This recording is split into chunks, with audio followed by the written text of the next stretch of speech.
En el marco de la campaña y tras un periodo en el que se aprobó la reforma jubilatoria, la seguridad social se encuentra en discusión. Para hablar justamente sobre ese tema, ya estamos en comunicación con Ariel Ferrari del equipo de representación de jubilados y pensionistas del BPS. Ariel, ¿cómo estás? Muchas gracias por estar del otro lado.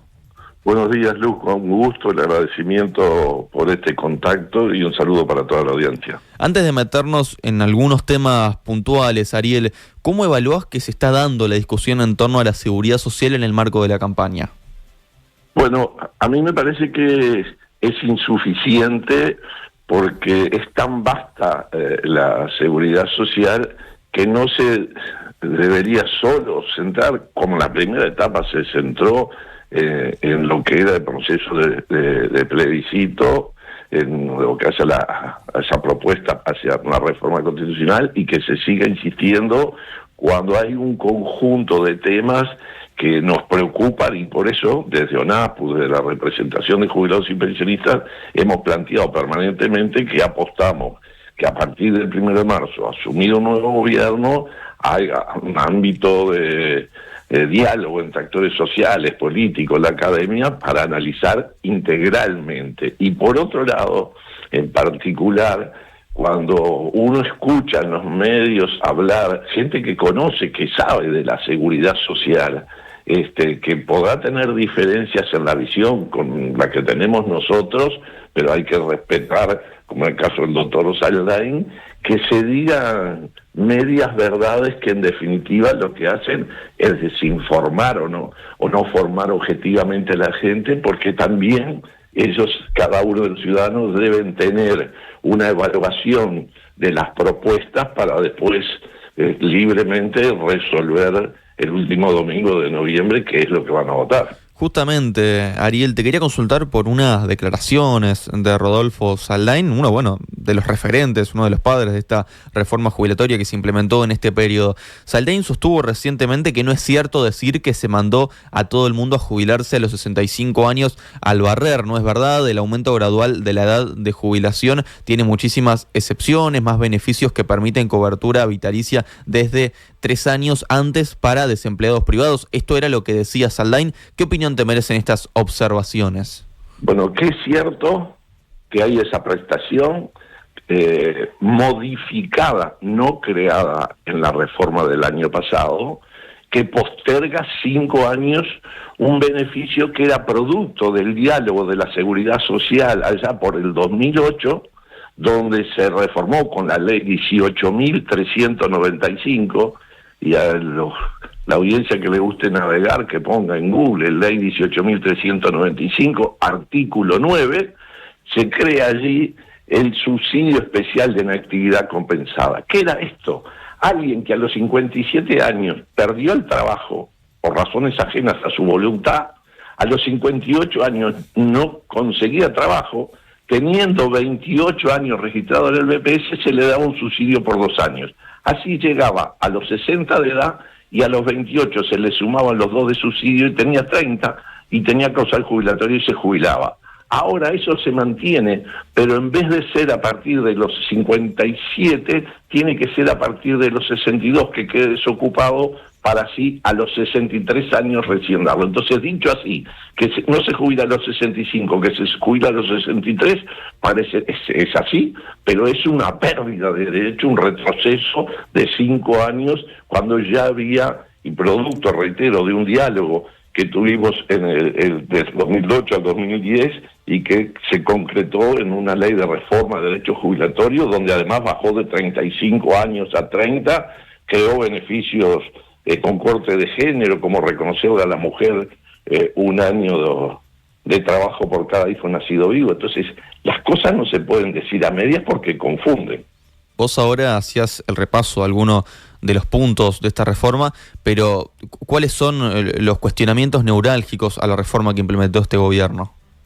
A ver, primero, aumenta a 65 años para las futuras generaciones y en definitiva es al barrer, porque cuando habla también, pone otro ejemplo, no solo el subsidio especial, habla que los docentes, y en particular en la nota que es en El Observador, habla de las maestras, que por cada 3 años de trabajo, como tienen bonificación, le valen por 4, y ese año fito de trabajo también se lo pongo a la edad. Y que entonces dice cálculo, alguien que trabaja 30 años, y empezó a trabajar a los 25 como maestra, se jubila a los 55, no se jubila a los 65. Vaya, es una actividad bonificada que no es un derecho de ahora, que es un derecho que hace muchos años tiene nuestro sistema de seguridad social, y lo que hicieron es postergarle 5 años a todos los docentes. Y más grave aún, es que eso de que somos todos iguales ante la ley, después de aprobada la ley, tuvieron que reformarlo para tratar de que, no, eso que denunciábamos nosotros, que no fuera tan grave, pero le cambiaron la tabla de mortalidad y la expectativa de vida que va a tener uno desde que me jubilo hasta que se presume que voy a vivir, y para repartir el aporte del ahorro individual, ese que administran las AFAP. Y ahí, como las actividades privadas bonificadas, como la salud y la educación, no pagan aporte, bueno, ahí le pongo la edad ficta. En ese ejemplo que puse yo, le pongo como si vivió de los 55 años hasta los 80, que es la proyección. Pero con la reforma, si es una actividad pública como la educación pública, la salud pública, pagan aportes a la seguridad social, bueno, le tomo la edad real. Entonces, es una pérdida de derechos que tienen un sector importante de trabajadores públicos, y nada de eso se dice entre las cosas que deberíamos analizar con realidad. Y por eso no puedo compartir cuando se dice, bueno, ya se puso en la tapa, ya laudó la mayoría de la población en relación al plebiscito, porque yo pregunto, ¿qué quieren decir con eso? ¿Que no les preocupa la jubilación mínima? Que durante 13 años, entre el 2007 y el 2020, el ajuste que se adelantaba en cada julio, cuando llegaba el 31 de diciembre, no se perdía, no se quitaba, y eso permitió que creciera más que el resto de las jubilaciones. A partir del 2021 se dio un adelanto, pero que a rajatabla se llamó así, adelanto, que se daba desde julio a diciembre, y antes de hacer el ajuste del 1 de enero se quitó, impidiendo que las jubilaciones mínimas subieran más que el resto. Entonces creo que hay que analizar de dónde venimos, algunas de las cosas, porque si no es necesario el diálogo, ¿cómo podemos hacer, o cuál método es que nos dicen que hoy la construcción y los trabajadores rurales se pueden jubilar a partir de los 60 años por ser un sector de riesgo, pero no nos dicen que para eso los últimos 2 años no tienen que tener interrupción, y en los 2 sectores no se trabaja todo el año, los 12 meses del año. Hay trabajadores rurales zafrales que cuando termina la zafra deja de trabajar, por lo tanto tiene interrupción, o un obrero termina una obra, agarra su cajón de herramientas y aunque la semana siguiente empiece en otra obra, tuvo una interrupción y por lo tanto ese derecho de jubilación no se puede aplicar. Y para ver los otros sectores que Saldain dice que se podría integrar, también para eso se precisa un diálogo. Por lo tanto, haber puesto al barrer los 65 años creo que es un error, y que habría que primero volver a los 60 años y analizar en definitiva la postergación de la edad relativa a través de estímulos, a través de mejoras para quien teniendo causal resuelve porque tiene interés y no porque se lo impone, seguir trabajando algunos años más. ¿Qué tipo de estímulos se pueden implementar? Bueno, primero hay que verlo en materia de acuerdos de diálogos, pero creemos que mejorar los porcentajes de jubilación, como hoy se hace, ¿no? Para aquel que tiene más años de 60 o más servicios declarados y probados de más de 30, que son lo mínimo que se exige, hay un puntaje mayor en lo que se llama tasa de reemplazo, que creo que esos son estímulos que se pueden mejorar. Y bueno, yo sé que alguno va a decir, bueno, pero ¿de dónde salen los recursos?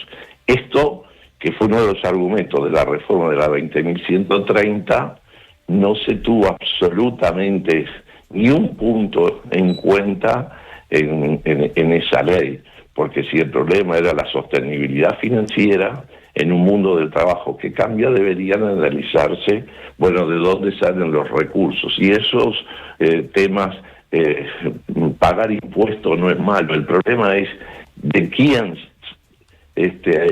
salen esos impuestos y además de eso, bueno, en qué se utilizan esos impuestos. Por lo tanto, en este periodo hemos tenido impuestos como, a ver, algunos los favorecidos con el IAS, a partir de ganar más de 60.000 pesos, cuando, bueno, se atiende a un pequeño grupo y a los menos ingresos de jubilaciones no se atiende, pero si tenía una tarjeta de débito que por pagar con ella le descontaban 4 puntos del IVA, es un ajuste al alza, un aumento que a partir del 2020 solo descuenta 2 puntos. Entonces, creo que hay que analizar si predisposiciones y para eso, reitero, el ámbito de diálogo es imprescindible. Vos hacías referencia hoy, Ariel, al plebiscito sobre la seguridad social. ¿Qué señal te parece que dieron esos casi 950.000 uruguayos que votaron por la papeleta blanca? Bueno, a ver, yo creo que sí, esa fue la expresión y el resultado incuestionable para reformar la seguridad social a través del cambio de la norma constitucional. Otra cosa es que haya gente que entienda que es necesaria la reforma, pero el proceso para llevarla es mucho más allá de que una modificación que es importante en la Constitución de la República. Pero algunas de estas cosas que yo estoy planteando no estaban contenidas ahí, debíamos contenerlas. Entonces, pero creo que es una señal que traspasa todos los sectores políticos, porque más allá de los lineamientos que digamos, sus direcciones planteaban, hubo gente de todos los sectores que votó. Entonces esas cosas creo que hay que tenerlas en cuenta y reitero que alguien se exprese públicamente que saldado el plebiscito y no alcanzando las mayorías de las cosas que contiene ahí, no hay que tocarlas más. Yo creo que hay que buscar la forma de llegar, como decía, a seguir mejorando las jubilaciones mínimas, analizar los de 65 años y la eliminación del lucro. Los otros días escuché al economista Diego Labat decir que había que preguntar qué quiere decir el lucro en español. Y bueno, es simplemente ir a la Real Academia, agarrar el diccionario allí, está en Google, bien simple, y dice ganancia. Y de ahí el cuestionamiento nuestro. Estamos en contra de que hayan empresas privadas que ganan plata con algo que no es un negocio, es un derecho humano fundamental como es la seguridad social. Por lo tanto, ese cuestionamiento hay que, fundamentarlo, y hay que tratar de cambiar el actual sistema que tenemos, y para eso precisamos un diálogo. Yo creo que el diálogo no es sustantivo, debe ser permanente, porque el mundo del trabajo, porque puede haber situaciones como vivimos en el 20, que nos llegó una pandemia que nadie esperaba ni preveía, los cambios de la tecnología, además, todo eso es necesario globalmente analizarlo. Y bueno, y hoy es un gran negocio, generan brutales lucros cuando ganan cientos de millones de dólares, y no me equivoco en la cifra, cientos de millones de dólares, y pagan prestaciones de cientos de pesos. ¿Entendés que, Ariel, que la reforma entonces que implementó este gobierno en definitiva recorta derechos más allá de lo que ya estaba implementado desde el 96? A ver, hay algún artículo que en principio puede mantener o en algo mejorar algún pequeño derecho, pero por ejemplo creó un complemento solidario que fue un caballito de batalla, ¿no? De que ese complemento solidario, ese complemento solidario futuro no aumenta como aumentan por índice medio de salario las jubilaciones, elige quien esté de presidente de la República si aumenta por inflación o por índice medio de salario, y siempre cuando hay posibilidad de utilizarlo, se utiliza el más bajo, por lo tanto, hace que el crecimiento sea menor o empiece a haber pérdida. Pero esas son pequeñas cosas. La inmensa mayoría es como me preguntabas, es un retroceso en lo que tiene que ver con los derechos de seguridad social, y bueno, creo que merece analizarse en profundidad. Vos haces mucha referencia a la importancia de que haya un diálogo social. ¿Qué expectativas tienen respecto a que efectivamente pueda haber un diálogo en un próximo periodo de gobierno y que se puedan hacer algunas modificaciones? A ver, nosotros en el proceso de elecciones internas a los candidatos le entregamos una propuesta para analizar el diálogo con un conjunto de reformas que UNASPU, algunas son históricas y otras que en este año hemos construido. Y bueno, aceptaron la invitación, en su momento Carolina Cose, Yamadú Orsi y Zaira Rodríguez, fueron los 3 precandidatos que fueron a UNASPU. Ahora estamos invitando a los 2 candidatos del balotaje, tanto a Delgado como a Orsi, para, bueno, qué compromisos asumen, qué visión tienen ellos en materia de seguridad social, y ese es un tema que nos gustaría que se reafirmara. Hemos escuchado en determinados momentos a Orsi hablar de la necesidad del diálogo, y bueno, pero un diálogo con el escucharnos y construir entre todos una propuesta. Hay otro tema. No fue lo que pasó en la comisión de expertos, la que aprobó la ley 20.130 el año pasado. ¿Se hizo sin diálogo esta reforma, Ariel? Se hizo con conversación, donde los 15 expertos, o que se les llamaron expertos, esos 15 recibieron cerca de 80 delegaciones, pero después a la hora de ver qué se resumía en una propuesta para elevar el Poder Ejecutivo, que era el cometido que tenía, le agradecieron a los actores sociales, tanto empresarios, trabajadores y jubilados, y a la oposición. Los representantes del Frente Amplio tampoco participaron. Y fue la coalición de gobierno con el representante de OPP, del Ministerio de Trabajo y Economía, los que elaboraron. Lo que llama la atención que pasaron casi 2 años y capaz que se recuerdan ustedes, Lucas, cuando el último domingo de Semana de Turismo del año pasado, Manini se reúne en la Presidencia de la República con el señor presidente porque tenía diferencia y si no, no votaba.